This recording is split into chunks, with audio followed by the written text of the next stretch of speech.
어머니 명상. 사회운동가이며 생태철학자인 조에나 메이 씨는 자신이 자비심에 대해 잘 알고 있다고 생각했다. 자비심은 모든 종교에 공통된 익숙한 개념이기 때문이다. 그런데 북인도 히말라야 기슭의 달하우지에 있는 티베트 난민촌에서 그녀는 새로운 개념의 자비심과 맞닥뜨렸다.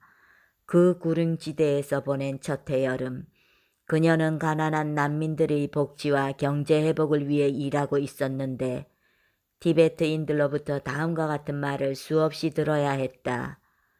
이 모기는 전생에 너희 어머니였을지도 모른다. 이 벌레 혹은 이 닭도 너희 어머니였을지도 모른다.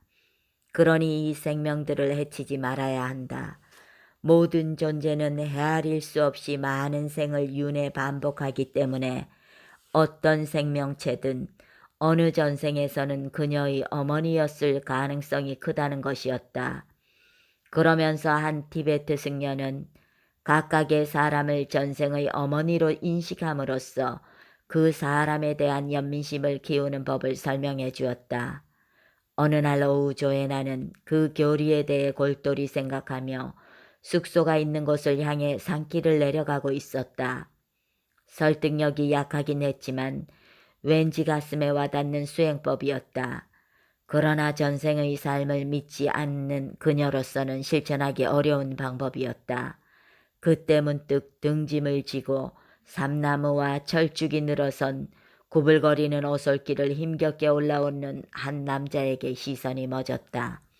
무거운 짐을 지고 산길을 오르는 노동자들의 모습은 히말라야 마을들에서 자주 목격하는 일이었다. 특히 거대한 통나무를 어깨에 짊어지고 비탈길을 오르는 사람들이 그중 가장 힘들어 보였다. 대개 계급이 낮은 산골 주민들로 어려서부터 지고 다닌 무거운 짐 탓인지 키가 작고 구부정했다. 산길에서 그런 사람들과 마주칠 때마다 조연하는 마음이 불편해지면서 그들을 착취하는 사회 경제 구조에 대해 불평을 터뜨리곤 했다. 그러나 그날 오후 조에나는 그 자리에 서서 그 빼빼마른 원주민이 안장다리처럼 굽은 다리로 무거운 짐을 지고 올라오는 모습을 말없이 지켜보았다. 그가 등에 지고 오는 것은 커다란 삼나무 둥치였다. 그녀가 서 있는 곳까지 온 남자는 돌담에 목재 끝을 걸치고서 잠시 숨을 골랐다. 그때 문득 조에나는 그 남자가 한때 자신의 어머니였을지도 모른다는 생각이 들었다. 그래서 그의 얼굴을 자세히 보고 싶었다. 그가 누구인지 알고 싶었다. 그녀는 나마스테 하고 인사하며 남자에게 다가갔다. 하지만 남자는 여전히 목재를 등에 지고 있었기 때문에 몸이 앞으로 굽어 얼굴이 땅바닥을 향해 있었다. 그래서 그녀는 그의 얼굴을 보기 위해 몸을 낮게 숙여야만 했다. 그 얼굴을 보는 순간 그녀는 갑자기 알 수 없는 감정에 사로잡혔다. 기쁨과 고통이 섞인 감정이 밀려왔다. 오래전 그녀의 어머니였던 얼굴이 그곳에 있었다. 주름진 남자의 얼굴 속에 그녀의 어머니였던 여자의 얼굴이 분명히 존재했다. 그녀는 그 얼굴을 어루만지고 싶었고 바닥을 향한 눈을 마주보고 싶었다. 통나무와 그의 몸을 묶은 밧줄을 풀고 산꼭대기 마을까지 그 짐을 나눠지고 가고 싶었다. 그를 존중하는 마음과 어색함 때문에 그녀는 그렇게 하지 않았다. 그저 두어 걸음 떨어진 곳에 서서 그의 수염 희끗희끗한 턱과 누더기 모자와 머리 위로 솟아나온 통나무를 움켜잡은 옹이진 손을 바라보았다. 습관처럼 사회체제를 지적하던 마음은 증발해버렸다. 지금 그녀의 눈앞에 있는 사람은 착취당하고 억압당하는 계급이나 경제구조의 피해자가 아니라 독특하고 그 무엇으로도 대체 불가능한 누구와도 비교할 수 없는 소중한 존재였다. 전생의 그녀의 어머니이자 그녀의 아이였다. 그녀와 똑같이 행복을 원하며 불행을 원치 않는 한 사람의 인간 존재였다. 이전과는 완전히 다른 시각이었다. 가난한 사람을 보면서 지금까지 한 번도 하지 않았던 질문들이 그녀의 마음속에 솟아났다. 이 사람은 어디로 향하는 걸까? 언제쯤 자신의 집에 도착할까? 그곳에는 그를 맞이할 사랑하는 가족과 맛있는 밥이 있을까? 편안한 휴식과 노래와 다정한 포옹이 기다리고 있을까? 전에는 사회의 모순을 향해 있던 시각이 한 인간의 존재에 대한 연민과 공감으로 바뀌었다.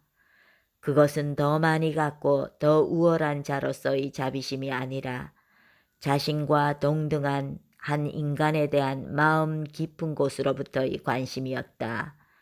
남자가 다시 통나무를 지고 산길을 올라가는 것을 보고서야 조애나는 몸을 돌려 자신이 가던 길을 내려갔다. 그녀가 그의 삶을 바꿔주기 위해 한 일은 아무것도 없었다. 그러나 그날부터 히말라야 산길이 전혀 다른 빛으로 빛나기 시작했고 그녀의 마음이 달라졌다. 그것은 전생에 대한 믿음이나 신앙의 변화와는 다른 것이었다. 단지 가슴의 경계선이 부서져 열린 것을 그녀는 느꼈다. 어머니 명상은 모든 존재는 한때 우리의 어머니였으며 우리도 한때는 그들의 어머니였다 라고 일깨운다. 친절과 공감의 마음을 가지고 다른 사람과 생명체들을 대하리라는 의미이다. 지금 함께 일하는 사람, 지금 나를 아프게 하는 사람, 혹은 가난과 억압으로 고통받는 사람, 지구촌 어느 분쟁 지역에서 불안하게 생계를 이어가는 난민들이 한때 나의 어머니였고 내가 그분이 지어준 밥을 먹었다고 생각한다면 우리의 닫혀있던 마음이 열릴 것이다. 길에서 마주치는 사람도 도저히 용서할 수 없었던 사람도 한때 나의 어머니였다고 여기면 자애로운 미소로 대할 수 있을 것이다.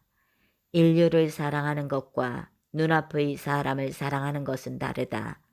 세상을 구원하는 것과 이름도 모르는 타인을 자기와 동일한 인간으로 바라보는 것은 다르다. 지금 앞에 있는 사람을 자신의 어머니이자 아이로 인식하는 것은 완전히 새로운 차원이다. 누군가를 깊이 안다는 것은 직접 얼굴을 마주하고 그 얼굴 속 사람을 바라보는 일이다.